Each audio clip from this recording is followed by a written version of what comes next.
Good afternoon, Scouts. I'm Scoutmaster Cole, an Assistant Scoutmaster with Boy Scouts Troop 1 in Albuquerque, New Mexico. Today I wanted to go over the Introduction to Scout Skills by discussing knife safety, introduction to whittling, and how to sharpen a knife. So without further ado, let's get to it. This is whetstone. This whetstone is in two different colors. The lighter side of the whetstone is the smoother side, and the darker side is a more coarse type of stone. I'm not sure that all whetstones are like that, but this one happens to be like that. Now, you don't just pick up a knife and start rubbing your knife all over your whetstone however you want.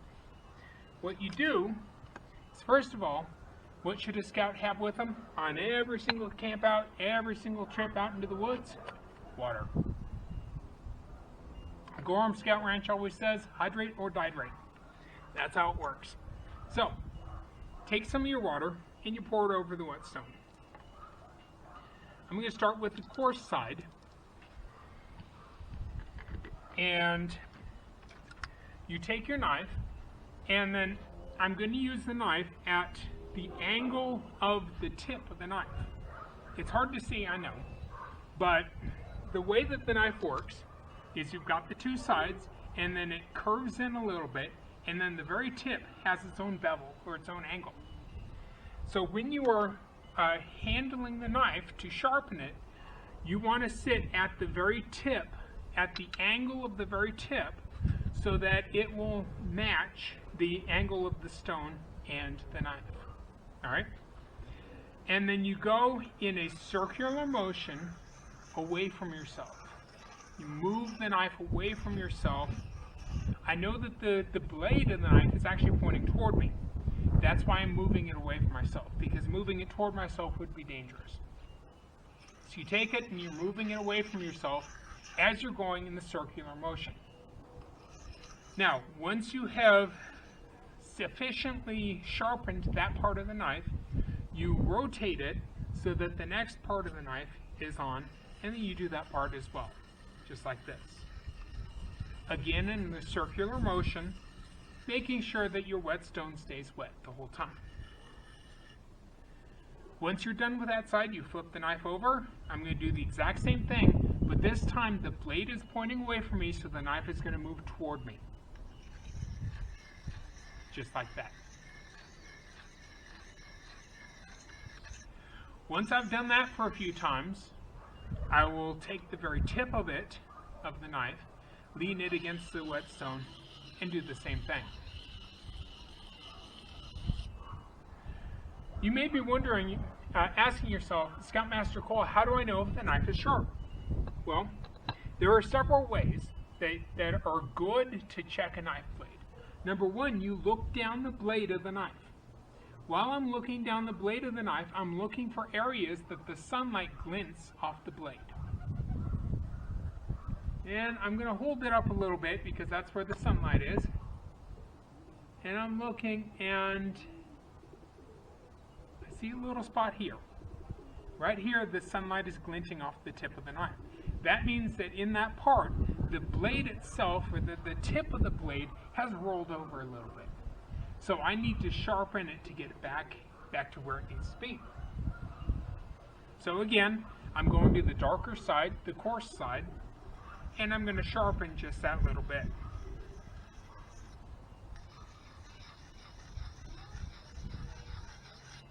Now, once I'm confident that I've worked it out, and I can double check here. It's still there. It's actually right here. Let's do that again.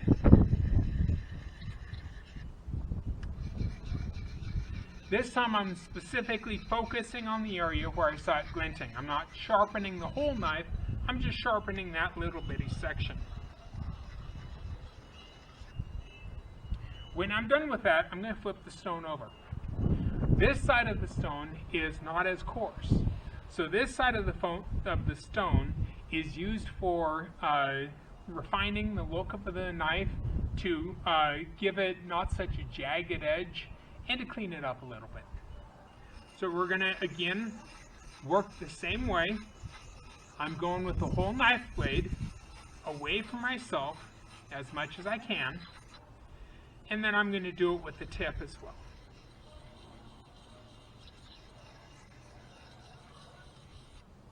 Now I'm going to flip the knife over and do the same thing back.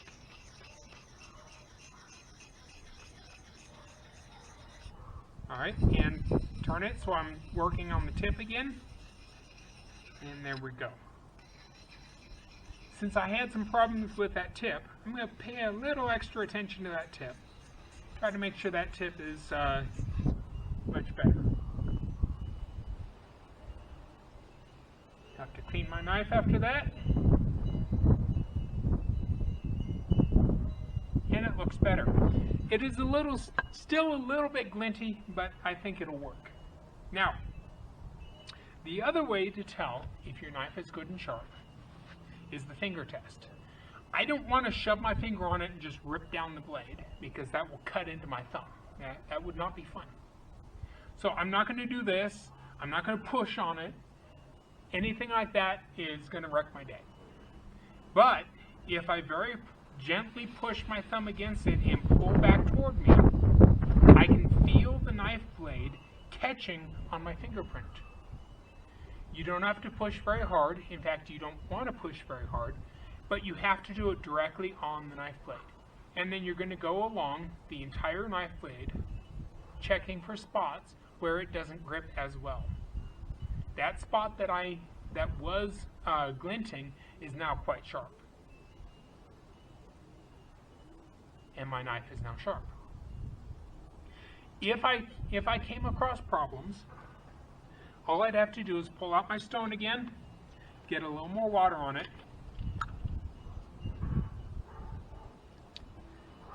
and I would go back to sharpening it. Smooth side and coarse side. Now, this is a fixed blade knife. Fixed blade knives are a little safer because they don't have the built-in point of failure that a folding knife has. So in your personal travels, in your survival kit, whatever, I recommend having a fixed blade knife. You need to talk with your scoutmasters to see if you're allowed to have a fixed blade knife at your scout campouts and so forth, at your troop meetings. Some troops allow it, some troops do not. My last troop did, my current troop does not. So if you are a part of Troop 1, you are not allowed to have a fixed blade knife. The other restriction on knives in Troop 1 is the length of the knife. The knife can be no longer than this length here. I need to be careful with that knife blade. Knife can be no longer than this length here, which is the length of your palm. So if I put the knife here, it cannot be sticking out into where my thumb is. So that is a safe knife length.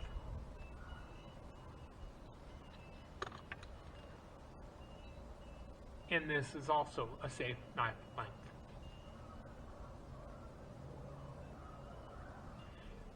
When you are judging the length of the knife, you don't start from the edge of the handle. You start from the edge of the blade. The edge of the blade is the area where it cuts in, the metal itself cuts in toward the blade and then produces the blade itself. You can see it quite clearly here. Here's that cut that I was talking about. So going from side to side is just barely legal. It's a little bit longer than my folding knife, but that would be a safe and acceptable length. Now, this knife, just like the folding knife, I'm going to work it away from myself. I'm going to focus on any areas where I see it glinting, and then I'm going to do the field test to see how sharp it is at the end of it. I'm going to hold it up first in the light, and I'm going to look down the knife blade. It helps me to close one eye, so I'm only looking through one eye, and I'm looking at the very tip, the very sharpest part of the knife blade as I'm doing this. A little bit of glinting right where my thumb is. Alright. So, I know I just did this. We need to keep our whetstone wet. I take my knife and I remember where the point was, give or take, but the whetstone's a lot thicker, so it's not going to be as precise as one of the sharpening sticks. And I'm going to work it away from myself at the angle where the end of the blade is, not the angle of the body of the blade or the back of the blade. I'm trying to get just the angle of the very tip.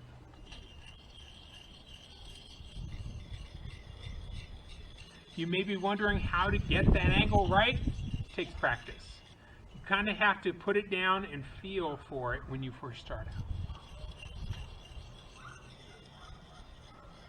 So now I am rocking the knife back and forth because this knife, unlike the other one, this one has a belly to it.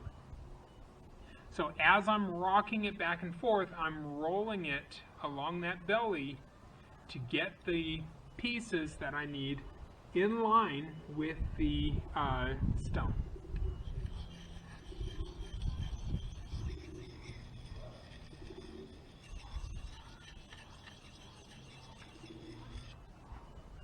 Again, I'm going to reverse it, go about the same angle.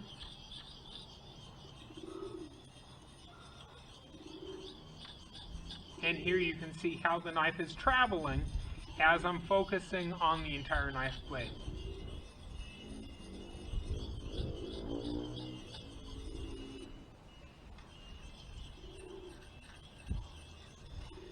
This whole process, unless the knife is extremely dull, re-honing the knife, sharpening the knife is properly called honing the knife. Re-honing the knife is shouldn't take that much work. So you shouldn't have to go for more than a couple of minutes each side. Now, next I'm going to take the smooth side. I'm going to make sure it's still wet. Add a little more water just in case.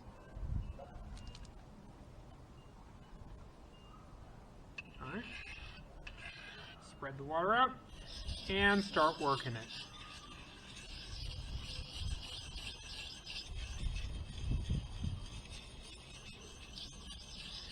Now the smoother side doesn't just make it look better. The smoother side also is good because it gives it a little finer of an edge than the coarse side ever could. Now I suspect you have all seen the TV shows where the person pulls out the knife that they've just made or they've just sharpened and then they begin to shave their arm. That's not really a good technique. The reason why is because what I'm doing isn't going to get it quite that sharp. It should get it almost there, but it's going to be difficult to shave with this knife as it sits right now, even though I just finished sharpening it. What will happen, more likely, is that the knife would cut me.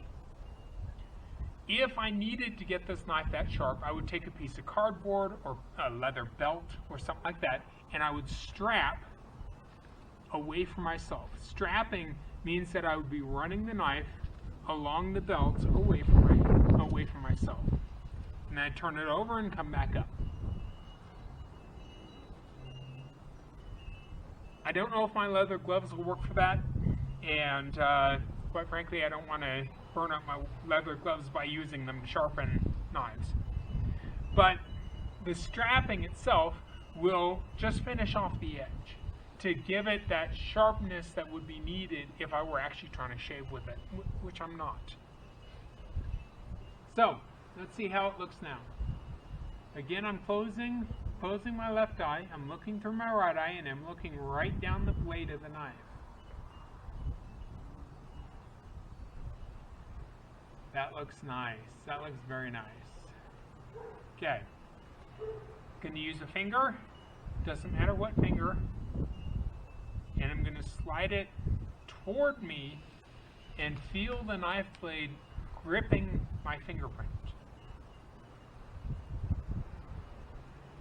I actually need to go over it a little more with the smooth side.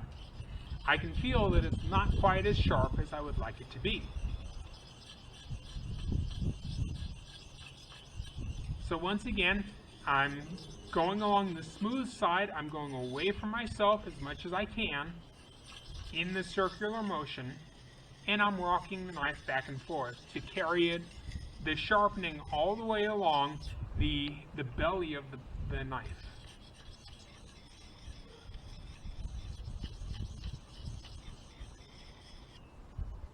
And I'm going to flip the knife over and I'm going to do the other side.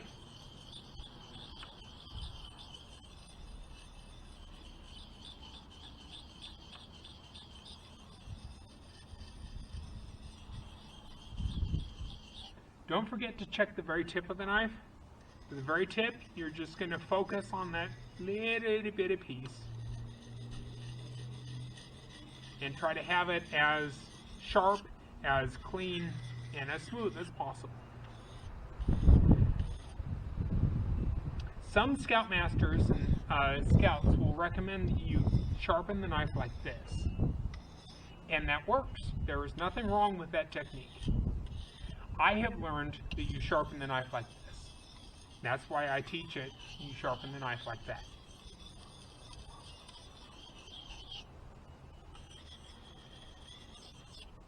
Okay? I can use the side of my knife and swipe it along my jeans just to clean it. And let's see how sharp it is. Better. That is better. And I can feel it gripping my fingerprint. So this knife is now sharpened. We have successfully sharpened our knives. There are different types of sharpening stones. This is a sharpening stone. This one I bought at the dollar store, and yes, it was $1. There are also stones that are much more aggressive, can we say? They're much more, they have a lot more grit on them. And those are for resharpening the knife when it's been a long time, when the edge is messed up pretty badly. Also, there are stones that you can get that are very smooth, and in fact smoother than this here. Those are often the backpacking knife sharpening stones that you'll get. It's just a little bitty stone, and you can sit there and you can just rehone that edge. Those are great for maintaining the edge, but if you have to put the sharp edge back, it's going to be more difficult with that stone than it would be with the traditional sharpening stone. So, now that we have finished sharpening our knife, how do we handle our knife? Well, first of all, we don't want to be flipping the knife or throwing the knife or anything like that. It is considered an unsafe use of a knife to throw it, to flip it, to be goofing off with it. You don't even want to be walking around with an open knife. Why? Can you think of any ideas? I can almost hear you. If you're walking around with an open knife and you trip, whoops, that could wreck your weekend right there. If you're walking around with an open knife, you could accidentally stab someone else. You could stab yourself. If you are not paying attention to what you're doing with your knife, you can hurt somebody. There are people, especially on Boy Scout campouts and on different Scout events that we go on, there are people who are going to be all around us. So when we are using our knife, we have to remember to be cognizant, to be thinking about where the people are around us. The best way to do that is called the blood circle. The blood circle is if you were to take your knife, and you don't do this with the point out, you do this with the handle, just in case you bump into someone. Take your knife and you hold it out at arm's length, and you go around yourself to see if you're going to hit anything. Now, if I'm on camp out, I don't want to be this close to a wall, because if I'm trying to carve and the knife slips, it'll go right into the wall and it will wreck the edge of the knife. could damage the wall, and so forth. The knife would be out of control for that time period. So I would want to be sitting somewhere further away from the wall so that I was a good arm's length away from the wall. For now, this is safe enough. Alright, so when we're using our knife, we've already checked the blood circle. Again, I'm checking it with the handle out so that if I bump into somebody as I'm doing this, I'm not going to cut them. Once I've got my blood circle checked, if I want to whittle, I can pick up a stick. Just any old stick, whatever. And you're going to start whittling. Well, in the movies, you always see people removing these huge chunks of wood, just like this, you know, cutting off these big old things. Oh, I'm whittling. No. Believe it or not, that's not really what we're looking for. What you want to be doing is small pieces, small, very controlled swipes with the knife. Now, as I'm doing this, I'm holding the knife with this hand and I'm using this thumb for power. So this hand is more for control and I'm pushing with this thumb. That way, I'm in control the whole time and I know exactly where the knife blade is going into the wood. I don't want to be cutting toward myself. That is unsafe. There are a few circumstances where that is allowed, but overall, I want to do everything I can to cut away from myself as much as possible. Because if I'm cutting toward myself and the knife binds in the wood, or it slips off the wood, my fingers are right there, and I can really injure myself. This is actually why I'm wearing gloves, so I can demonstrate this stuff without fear of cutting my hands. Now, if I'm trying to carve something like a face, there are multiple different types of cuts that I will be using. The main cut would be the small, very careful, very precise cut that I was just showing you.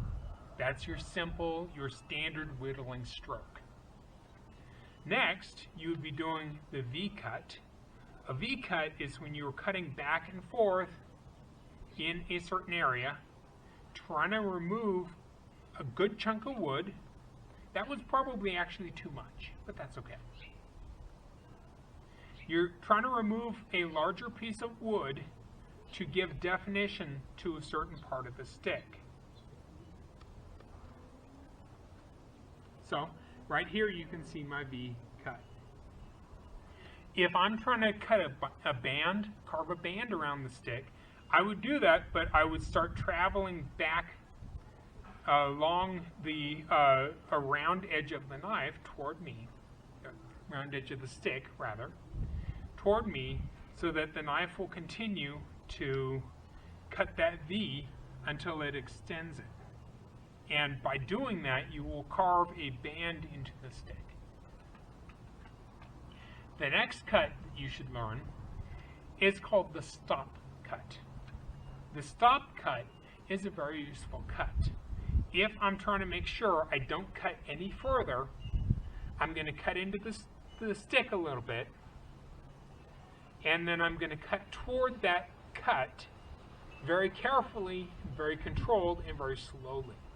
Notice I cut a little chunk off, and the cut stopped at the stop cut.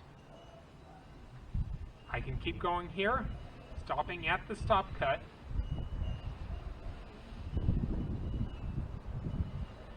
Again, if I were carving a face, that would be a good way to carve the nose.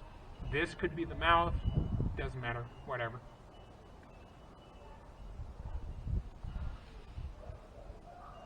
Okay.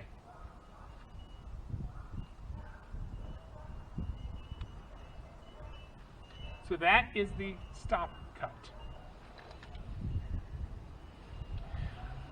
If I have to cut back toward myself, if there is a little piece that I'm trying to get on the edge of this thing where I can't hold it safely and cut back, what I would do is create a secondary stop cut, or create a stop cut, and I would cut into that stop cut. But For doing this, I'm removing extra small pieces, keeping my hand on the wood. I'm actually keeping my thumb on the wood so I can control the knife better, and I'm being extra careful. Because if that knife goes through that stop cut, it could come back and hurt my fingers. So you want to be very careful while you're doing this. Okay, so we've got this simple stroke. We've got the V cut, which is this cut here. We've got the stop cut, and then we've got the cut going up to it. The V cut is also very useful if you're doing lettering. Now, if you are trying to do lettering, carve Love Mom or whatever in the stick, I like to hold the knife like a pencil. Again, good idea to wear gloves while doing this. And then I will very carefully carve into the stick what I want.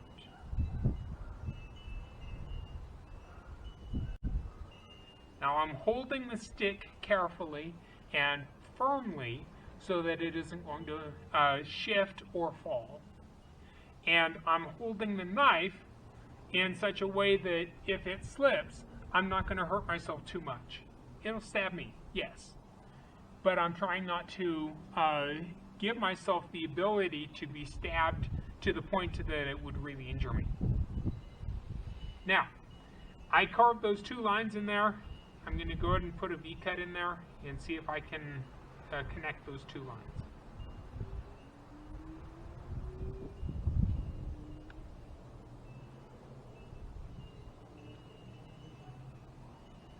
And there's a little box that I just cut out.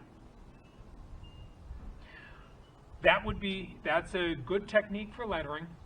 The best technique for lettering is to hold the knife or hold the stick so that you are not pointing the knife directly at your hand. It is difficult to do very detailed work with a knife unless you are extremely careful and unless you have good control over your wood. You remember a little bit ago I had mentioned that we could use this cut here in order to make a nose if we were cutting a face. If I were cutting a face, I would have to extend the nose sides here, and that's a stop cut, and then I'd cut up to the stop cut, and then I'd do the same on this side. Move my hand out of the way. There's my stop cut. And I'm trying to do this very carefully so that I don't have the knife out of control, so that I don't have the cut out of control.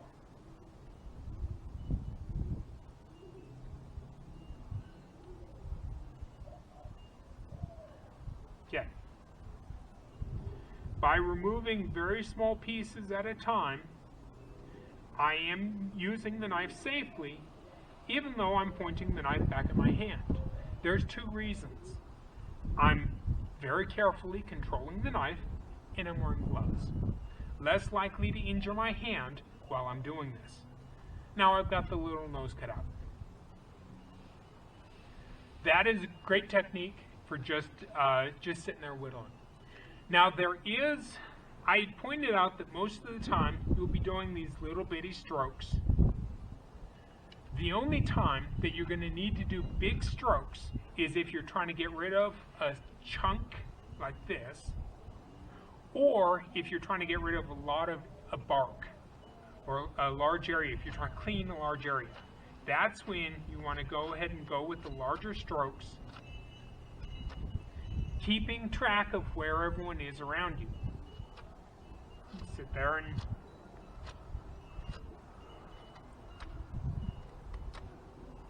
okay. The hardest part of a stick to cut through are these pieces where the stick had branched off. It is best to use a bigger knife or an axe or something like that while you're, it's best to use a bigger stick, bigger knife or something like that or to find a stick that doesn't have that cut in it, that branch off area in it. But if this stick were what I wanted and what I was willing to work with, I would try to avoid working around this area. If I have to, I know my knife is sharp and I can work thumb over thumb, just like I showed you before, and I'm going to work at that piece little by little. I'm not sitting here and bearing down on the thing for huge chunks, because the knife will be out of control. And if that knife slips, I don't know where it's going to go. You want to work small pieces, very careful cuts, until you've worked it down to where you can take the bit off.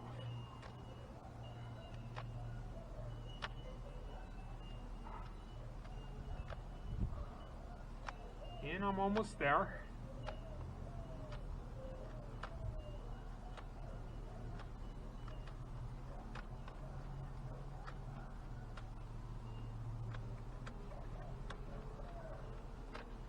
And there we go. I've taken off the branch where this stick had branched out. Now I can continue stripping off the bark so that I have a surface that I can work with. And I'm trying not to bind the knife, like right here, it was binding while I was working. When I come across that, if I know I'm in a safe area and I have good control over my knife, I can use a little extra power and let the knife cut through it. Again, if I'm having difficulty with that, especially if you're early in your ability to whittle, you don't want to be cutting and forcing your knife through a section where it's binding, because it's very easy for your knife to go flying. That was an intentional demonstration, but one that could really hurt somebody if I were not paying careful attention. I've got my fire pit right there, and so it landed in the ashes. Isn't really going to hurt anything, but made for a good demonstration. So, I've now whittled that section fairly clean. I got a little bit more to clean up. Once I've done that, I'm going to switch to the smaller strokes like I was talking about earlier. The strokes where I'm going thumb over thumb or thumb on the back of my thumb, whatever. And I'm going to go with small strokes, very carefully controlled, very even until I get what I want. I'm not trying to remove big pieces of wood right now. I'm not trying to remove big chunks of wood right now. I'm just trying to cut little pieces off. Little coils at the moment, and that's fine. So once I have carved down into the wood to the distance that I want it, I can start carving on the wood.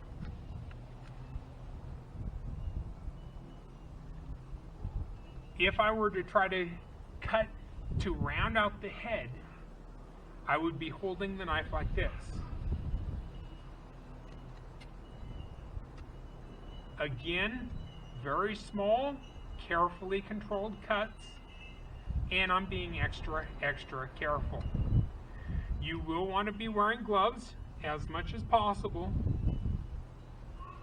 especially while you're learning to use your knife safely and carefully.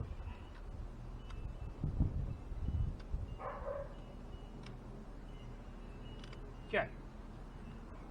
Now I've got that part mostly rounded off, and I can keep working on it with my knife.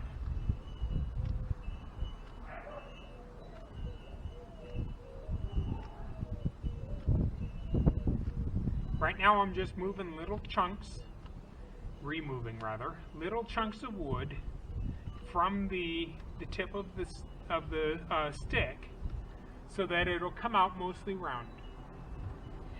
If I really want that nicely rounded, the easiest way is to go home and sand it.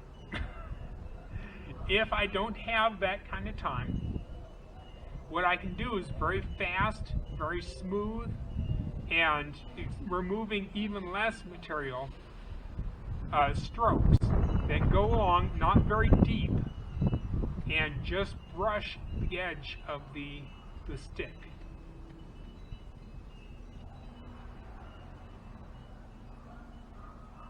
I'm not making big moves, I'm just moving a little bit. The knife isn't moving very much. My hands aren't moving very much. And I'm just concentrating on what I'm doing. Now this can pose an issue. What if my friend comes over while I'm carving? What do I do? Joey comes walking over, hey Scoutmaster Cole, how do I do this? I've got a knife open and he just walked into my blood circle. First of all, he violated the rules of the blood circle. Okay, he may not have seen that I have an open knife. Alright. Second, I need to secure the knife because the knife is my responsibility, not his. Joey comes over to me, hey Mr. Cole, I have several options. The best option for a folding knife especially is to fold it up and to put it in my hand. Yes, how can I help you, Joey? The other option from having your knife open, if it's a fixed blade knife or something like that, would be to either put the knife against the side of my leg, up on top of my leg, or even between my hands. Now this can be dangerous because if he bumps into that knife, it will cut me. So you need to be extra careful doing that one. The one that I really recommend most is just folding the knife and putting it in your hand, or even putting it away. That knife is 100% safe. If I'm working with, in this case, a fixed blade knife, and Joey comes walking up to me, hey Scoutmaster Cole, is that safe? No. No, it is not. Why? You're probably shouting at your monitor right now, and that's okay. You don't put the knife down where someone else can step on it, someone else can pick it up, someone else can kick it. You never want to do that. That's a good way to lose your life. Not lose your life, lose your knife. That's also a good way to get someone hurt. So, if you've got your knife, somebody walks over, hey, Scoutmaster Cole. Yes, how can I help you? The knife is safe. It is against my leg. It is not against me to the point where it will cut me. I don't have it blade against my leg. I just have it against my leg where it is safe. Yes, how can I help you? That way I know if somebody bumps into me, I'm not going to cut myself, I'm not going to cut them. The best solution with a sheath knife or a fixed blade knife is put it in the sheath. Okay, now it's in the sheath. Is that safe? No. Why not? Because anyone could pick that up. Yes, I've reduced the likelihood of somebody kicking it and injuring themselves or injuring someone else. I've reduced the likelihood of somebody stepping on it and being injured. But some first-year scout walks up, ooh, a knife, cool, rip. That's not safe. So I am going to take my knife and I'm going to put it safe. That is the safest position I can have it in. It's on my hip. How can I help you? So I deal with whatever it is. He walks away, and I can now pull out my knife and go back to whittling. While I'm whittling, I'm looking who's around me, and then I can go back to it. And I'm listening. You will often hear somebody coming before you'll even see them, because your eyes are down on what you're doing, because you need to be looking at what you're doing, because you don't want to be looking over here and rip, oh, I just sliced my finger off. No.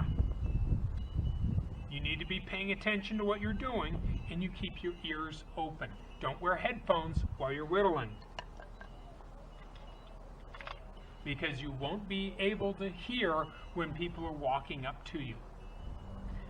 If you're whittling, someone walks up, put it somewhere safe, Make sure it is somewhere that nobody's going to get hurt, and then deal with whatever they need to deal with.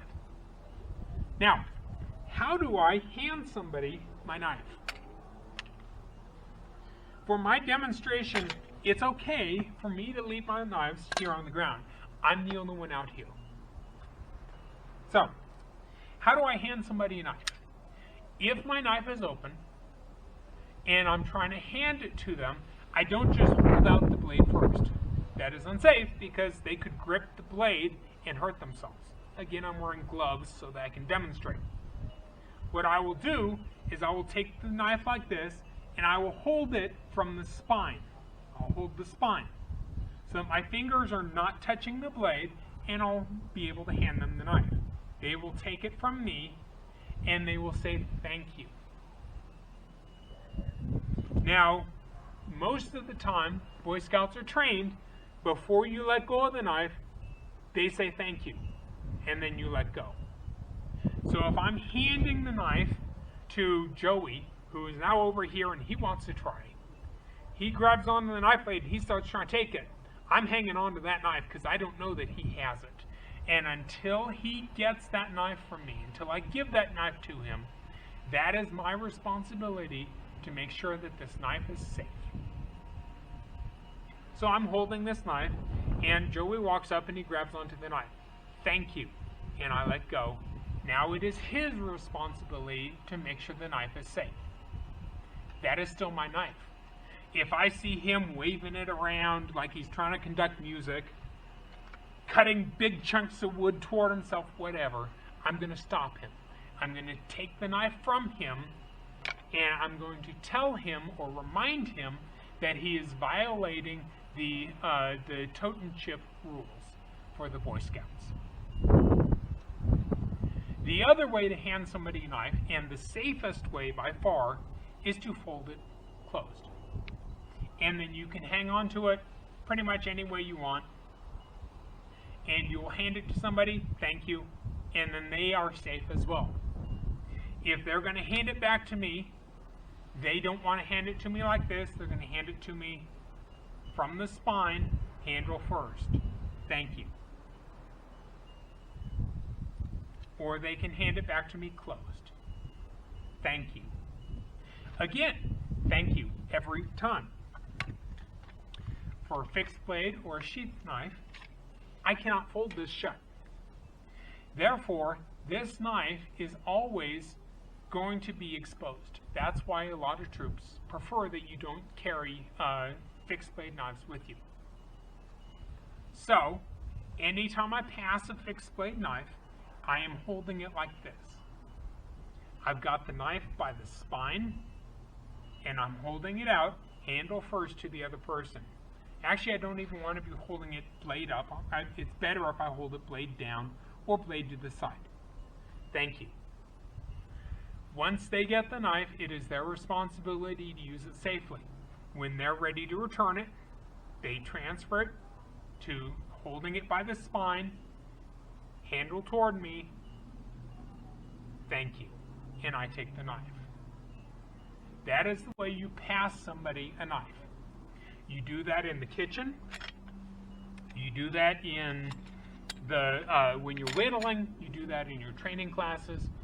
Whenever you are using a knife, an axe, a saw, anything with a blade, anything that could hurt somebody, you handle it in a similar manner. You hold it by the spine, you hold it out by the handle, they say thank you, and you let go. You don't let go until they say thank you. In return, you don't say thank you until you have your hand on it. You don't just, oh, thank you. Whoops. He said thank you, so I let go. No, you are still responsible for the safe usage and handling of this knife. So you hold it out, they grab it, they say thank you, and you let go. If they haven't grabbed it yet and they say thank you, it doesn't count. They have to grab that knife, then say thank you, and then you can let go. Now, if they're yanking on the knife, let go, because you don't want them to hurt you by trying to yank the knife out of your hand. But then you stop them and you remind them of the rule. When I hand you the knife, you grab the handle, you say thank you, and then I let go. Somebody else following the rules is not important enough for you to hurt yourself over. Unless you... Well, I'm not even sure how I should say that. Somebody else following the rules is not important enough for you to hurt yourself. You need to make sure that to remind them as best you can. If you're an SPL, Senior Patrol Leader, if you're a patrol leader or a Scoutmaster like I am, and you see somebody who's misbehaving, not following the rules, you take the knife away, and then you remind them. That is not safe knife handling. Best practice, you take the knife away and you demonstrate. Using the edge method, you don't just take the knife away, don't do that, and walk away. You take the knife away and you say, don't cut towards yourself, you cut away. You use small cuts, whatever. That is introduction to basic whittling, as well as knife safety. So, we have covered how to sharpen a knife. We have covered how to safely handle and use a knife, and we've covered how to whittle. I hope you have enjoyed this video as much as I have. Again, I am Scoutmaster Cole with Boy Scouts Troop 1 here in Albuquerque, New Mexico. I hope you have a great day. Like, subscribe to catch more videos as I put them out in the future.